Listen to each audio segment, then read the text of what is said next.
जिस समय समाज कल्याण का निर्माण हुआ था तब सरकार की सोच ये थी कि समाज का कमजोर वर्ग और विपन्न वर्ग ये ताकतवर बने और आर्थिक दृष्टि से सुदृढ़ बने, और इसलिए इसकी स्थापना की गई थी। माननीय सभापति महोदय, जो भरा नहीं है भावों से, बहता जिसमें रसधार नहीं, वो हृदय नहीं है पत्थर है जिसमें गरीबों के प्रति प्यार नहीं। माननीय सभापति महोदय, इस सामाजिक न्याय एवं अधिकारिता विभाग की सबसे बड़ी योजना है छात्रवृत्ति और छात्रावास। छात्रावास की हालत यह है कि उनमें छात्रावास वार्डन नहीं है, वहाँ रातों कोई रहता नहीं है। छात्रावास अधीक्षक जो है वो 4 छात्रावासों पर एक है, और जहाँ अपनी बेरी बहनें रहती हैं जो लगभग 16 साल से लेकर के 20-22 साल तक की रहती है, जो 10वीं 12वीं तक पढ़ती हैं, उन छात्रावासों में रात को देखने वाला कोई नहीं है। यानी और वो कई छात्रावास तो इतने गांव से बस्ती से दूर हैं कि वहाँ पर किसी भी प्रकार की अनहोनी हो सकती है, लेकिन उसको देखने वाला नहीं है। जब ये तो छात्रावासों की मैंने बात की, जब बहनें तो वहीं सुरक्षित नहीं हैं जहाँ हमारे गृह चलते हैं, जहाँ पर चौकीदार रहते हैं, शहरों में वार्डन रहते हैं, वहाँ भी पैसे लेकर के मुंह दिखाई के लिए पैसे ले दिए जाते हैं और फिर सौदा किया जाता है कि इसका तुम्हारे साथ शादी कर दी जाएगी। ऐसे अनेक उदाहरण हैं। ऐसे जाकर के अदालत में और बच्चों ने बताया है कि हमारे साथ किस प्रकार के कुकर्म हो रहे हैं। जहाँ ये स्थिति है वहाँ छात्रावासों को अकेला छोड़ देना, वहाँ उनकी रक्षा के लिए, सुरक्षा के लिए कुछ व्यवस्था न करना, ये मैं समझता हूँ इस सरकार का नाकारापन ही कहलाएगा। ये माननीय सभापति महोदय, लघु एवं सीमांत कृषकों की बात करना चाहता हूँ मैं। बात यह है कि इनको पेंशन देने की बात हुई है, और जब पेंशन देने की बात होती है तो मैं आपसे निवेदन करना चाहता हूँ, इन्होंने 2019-20 में 2,75,363 किसानों को पेंशन दी। 195 करोड़ रुपए, 195.70 करोड़। आप देखना आश्चर्य। फिर 2,67,424 को दिया, 245.36 करोड़, और 21-22 में दिया 2,51,249 को 263.57 करोड़। अब ये अंतर कैसे आया? ये मान सकता था मैं कि यदि इनकी राशि बढ़ाई होती या घटाई होती तो। जो पेंशन देने की राशि में कोई घटत और बढ़त नहीं हुई है, राशि वही है, उसके बावजूद भी 2,75,000 को तो दी जाती है 195.7 करोड़, और 2,51,249 को दी जाती है 263 करोड़ रुपए। क्या यार पढ़े लिखे लोग इस सरकार में नहीं है क्या, जो इनको ऐसा आकलन करना भी नहीं आता है कि कितनी राशि कहाँ खर्च की जाती है? माननीय सभापति महोदय, मैं एक उदाहरण देना चाहता हूं। यहाँ बड़ी बड़ी बातें कर रहे थे कि गरीबों के हितैषी है। मुख्यमंत्री ने एक योजना बनाई, मुख्यमंत्री असहाय पुनर्वास योजना। उसका क्या हाल है? पुनर्वास योजना में 2,000 रुपये से व्यक्तियों को दिए जाते हैं जो निराश्रित है, जिनका कोई संभालने वाला नहीं है। ये योजना इन्होंने ये योजना थी जो 2016 तक चलाई, और फिर क्या कहा कि जिलों से मांग प्राप्त नहीं हुई। जिलों से मांग कौन करेगा? अधिकारी कर्मचारी करेंगे ना। तो फिर इसका मॉनिटरिंग किसने किया था? समीक्षा कौन करता है इसकी? क्या उसको ध्यान नहीं था? इसका मतलब अंधा पीसे कुत्ता खाए वालों काम हो रही है, इसकी समीक्षा करने वाला कोई नहीं था। इसके कारण से जो असहाय निराश्रित लोगों को लाभ मिलने वाला था वो गर्त में चला गया है। माननीय सभापति महोदय, आवासीय विद्यालयों की मैं चर्चा करूं तो आवासीय विद्यालयों में 200 से लगाकर 500 बहनें रहती है। वहाँ आवासीय विद्यालय में अध्यापकों को वहीं रहना होता है, उसका जो प्रिंसिपल होता है उनको वहीं रहना होता है, सबके लिए क्वार्टर्स बने हुए हैं।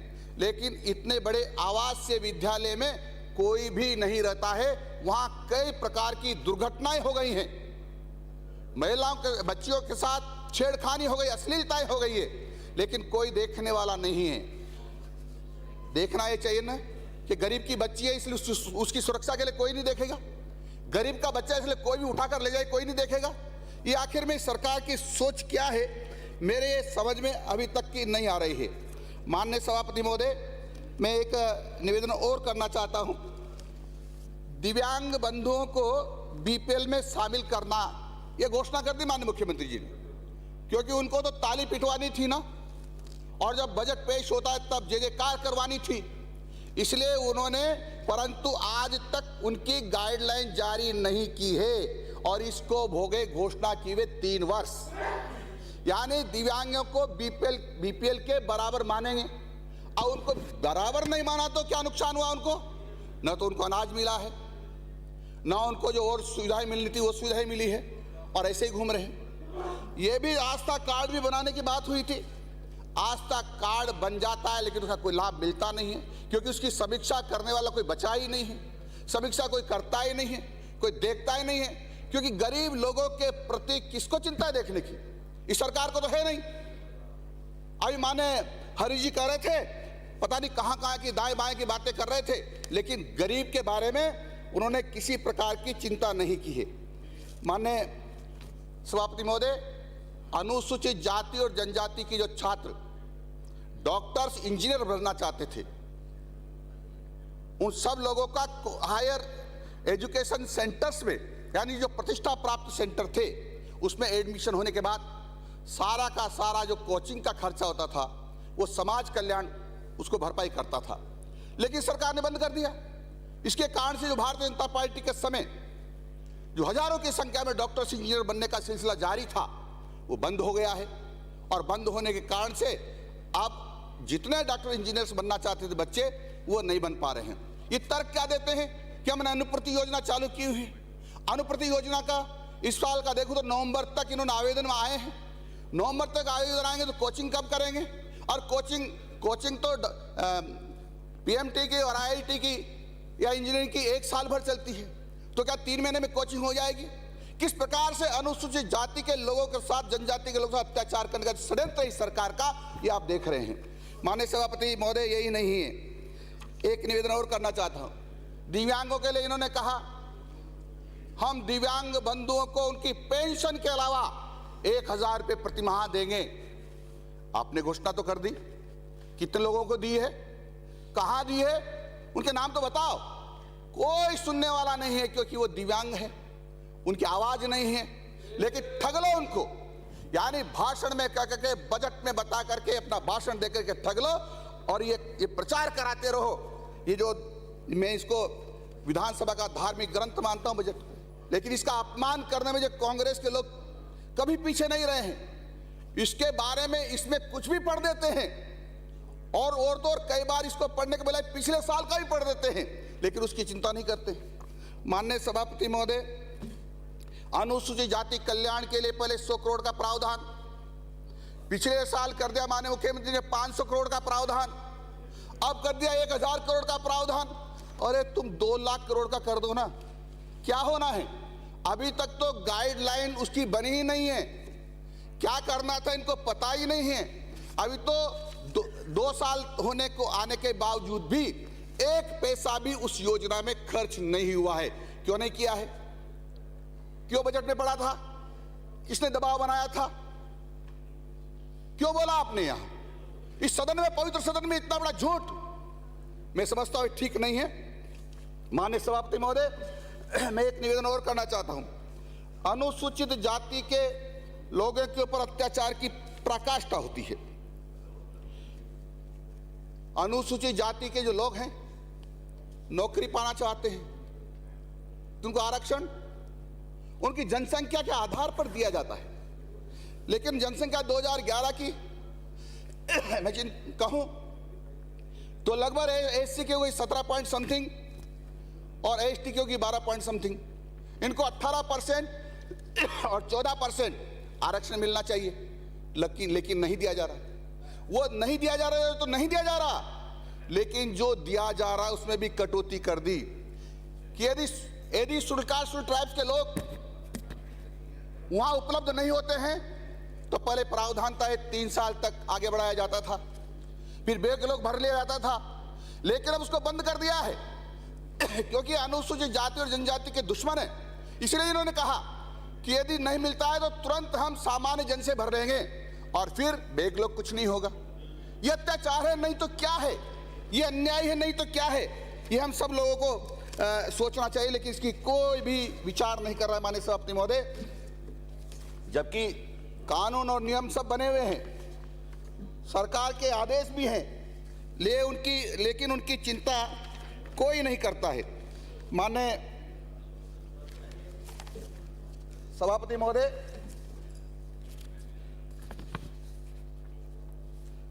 राजस्थान में घोषणा की गई कि जो घुमंतु हैं, विमुक्त लोग हैं, इनको हम भूमि का निःशुल्क पट्टा देंगे जिनके पास आवास नहीं है।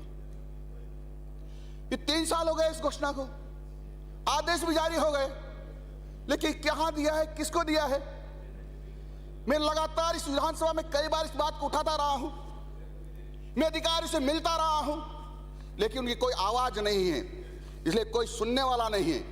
उनको जो कालबेलिया हैं, गाड़िया लोहार हैं, सासी हैं, दमामी हैं, सिगलीगर हैं, सपेरा है, नट है, भांड है, भाट है, ऐसे लोगों के प्रति इनमें दया नहीं है। आज वे खुले आसमान के नीचे रह रहे हैं। ठिठुर सर्दी में उनके बच्चे खुले में घूमते रहते हैं, धूप करती रहती है तब वो सड़कों पर बैठे रहते हैं, और जब ओले पड़ते हैं, बरसात आती है, ओलों की मार भी वो खुले में झेलते हैं, लेकिन इनकी कोई सुनने वाला नहीं है। माननीय सभापति महोदय, यही नहीं है, इन्होंने कहा कि हम इनके लिए आयोग बनाएंगे, आयोग बना दिया। आयोग में किया गया, कोई भी सदस्य नियुक्त नहीं किया, तो आयोग बने हुए कितने साल हो गए, लेकिन अभी तक एक पैसा खर्च नहीं करके क्या किया कि हमने पीडी खाते में पैसा जमा करा दिया है। क्या होगा उससे? अरे काम करो इसके लिए, क्यों नहीं काम कर रहे हो? ऐसे अनेक उदाहरण हमारे सामने। माननीय सभापति महोदय, कई समाजों को ठगने की कोशिश की गई। प्रदेश के नाइयों से कहा गया कि तुम्हारे लिए केस कला बोर्ड बना रहे हैं हम लोग, और इसमें हम सबसे सुझाव लेंगे और सुझावों के आधार पर आगे योजनाएं बनाएंगे। लेकिन केस कला बोर्ड तो 2016 में बना था ना, इसमें तो अभी 2021-22 में तो सदस्य अध्यक्ष का ही मनोनयन नहीं हुआ 16 से, और 22-23 में 4 करोड़ 58 का वित्तीय प्रावधान किया था, वो खर्चा न हुआ, लेकिन पीडी खाते में डाल दिया गया है। यानी इस प्रदेश के नाइयों के साथ भी ठगी करने का पूरा प्रयत्न हुआ। जो हमारे यहाँ देश की सबसे बड़ी बुद्धिजीवी कौम कहलाती है, जो श्रेष्ठ लोग जिनको हम कहते हैं, वो हैं ब्राह्मण, जिसको विप्र कहते हैं। विप्र कल्याण बोर्ड का भी गठन किया गया 2022 में, लेकिन क्या किया उसमें? इसमें अभी तक बोर्ड में अध्यक्ष व सदस्य का मनोनयन नहीं किया है, खर्चा भी नहीं हुआ है, और कहा जी हमने पीडी खाते में पैसा डाल रहे हैं। राजस्थान राज्य पिछड़ा वर्ग आयोग बनाए इन्होंने, लेकिन इसमें भी 16, 17, 17, 18, 18, 19, 19, 20, 21, 20, 21, 21, 22, 22, 23 में राशि केवल पीडी खाते में ट्रांसफर की है। ये ओबीसी के लोगों के साथ ठगी है। क्यों नहीं इनके कल्याण की बात की गई, क्यों नहीं योजना बनाई गई, क्यों नहीं सुझाव मांगे गए? पर ऐसा नहीं हुआ।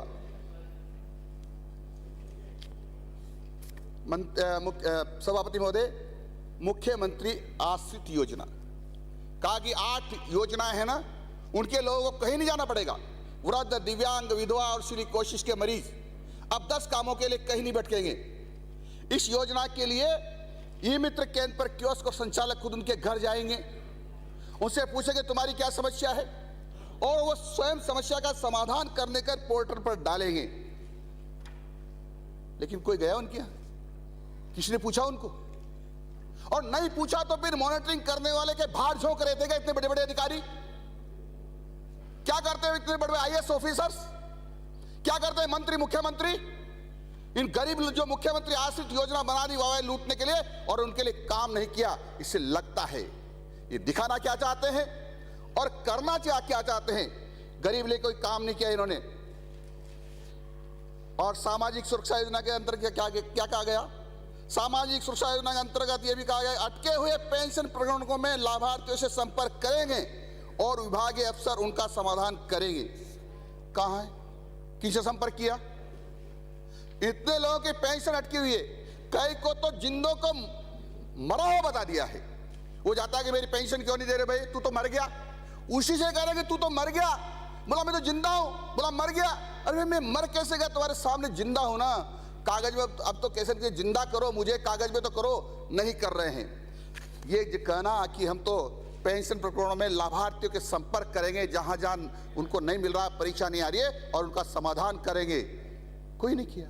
केवल घोषणा ही घोषणा है। ये कहते दिव्यांगों को हम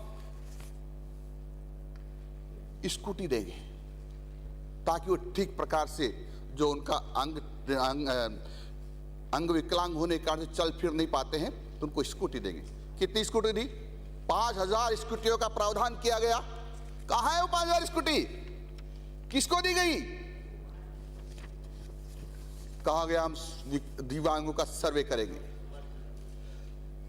और उनका सर्वे करने के बाद जो सर्वे में आएगा किसको किस किस प्रकार के उपकरण की जरूरत है उपलब्ध करवाएंगे, हम उनके प्रमाण पत्र बनाएंगे। सर्वे करके भूल गए। आज भी 3.25 लाख दिव्यांग प्रमाण पत्र ठंडे बस्ते में पड़े इनके पास। उनको देने वाला नहीं, कोई बनाने वाला नहीं है।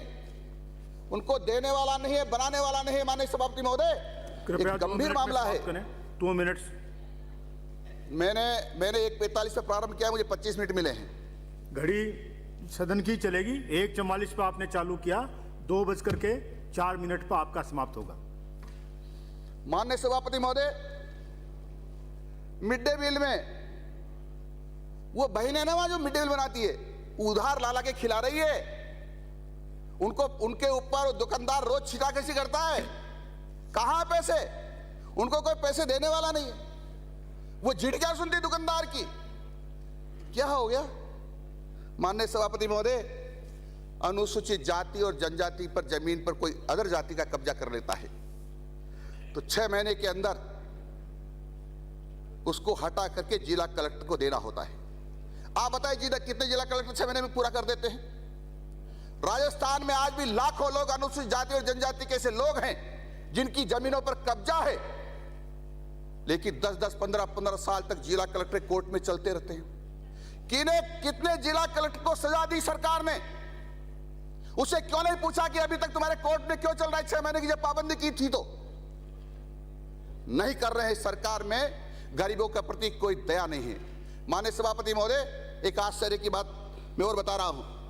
सन 1970 से गरीबों की जमीन पर यदि कोई कब्जा कर लेता है तो उसमें कब्जा दर्शाने का अधिकार खत्म कर दिया है, लेकिन आज भी दिखा रहे हैं और उसी आधार पर कोर्ट में स्टे मिल रहे हैं। सरकार इस बात की सख्ती क्यों नहीं कर रही कि हमने प्रावधान कर दिया है राजस्व अधिनियम में कि 1970 के बाद कोई कब्जा नाम का कोई शब्द नहीं होगा। राजस्व रिकॉर्ड में किसी प्रकार का कब्जा दिखाया नहीं जाएगा, लेकिन दिखा रहे हैं और उस आधार पर लूट हो रही है। आज भी लाखों लोग इधर उधर भटक रहे हैं और उनकी जमीनों पर कब्जे किए जा रहे हैं। माननीय सभापति महोदय, थैंक यू। माननीय सभापति महोदय, ये विमुक्त घुमुक्त और कल्याण बोर्ड बना दिया। कल्याण बोर्ड बना दिया, 100 करोड़ का प्रावधान कर दिया। क्या किया आपने? अरे इनको ठग लिया आपने। गाड़िया लोहर, सासिया, मोगिया, सपेरा, 100 करोड़ का प्रावधान करके 1 पैसा भी आपने इनके लिए खर्च नहीं किया, बल्कि गठन ही नहीं किया। माननीय सभापति महोदय, ये आपने तो कालीबाई स्कूटी योजना चलाई थी ना, वो भी नहीं दी गई। यानी आपको तो गुर्जर समाज के लोगों से भी नाराजगी थी, इसलिए गुर्जर समाज के आपकी नाराजगी सचिन पायलट हो सकती है, वो मानी जा सकती बात, पर सारे गुर्जर समाज से नाराजगी किस बात की थी कि उनकी बच्चों को आपने देवनारायण योजना के अंतर्गत स्कूटी उपलब्ध नहीं कराई। धन्यवाद। माननीय सभापति महोदय, एक निवेदन और करना चाहता हूं मैं।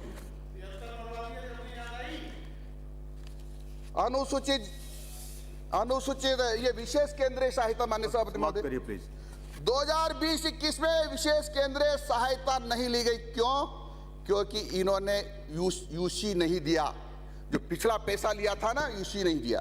यानी भारत सरकार जो पैसा आने वाला था उसको भी नहीं ले पाए लोग, और वैसे तो कटोरा लेकर के घूमते रहते हैं, लेकिन देना चाहती सरकार, तो वह केंद्रीय विशेष केंद्रीय सहायता का पैसा मिलने वाला था, उसको भी सरकार नहीं ले पाए। यानी ये सरकार अनुसूचित जाति के विरोधी, अनुसूचित जनजाति के विरोधी, ये गुमक्कड़ लोगों की विरोधी, ये ब्राह्मणों की विरोधी, ये नाइयों की विरोधी, ये माटी का काम करने वाले कुम्हारों की विरोधी, ये सब की विरोधी सरकार है। यानी ये पूरे समाज की, राजस्थान के प्रदेश की, किसानों की, सबकी विरोधी सरकार है। इसलिए दिसंबर के बाद इस राजस्थान में दिखाई नहीं देगी।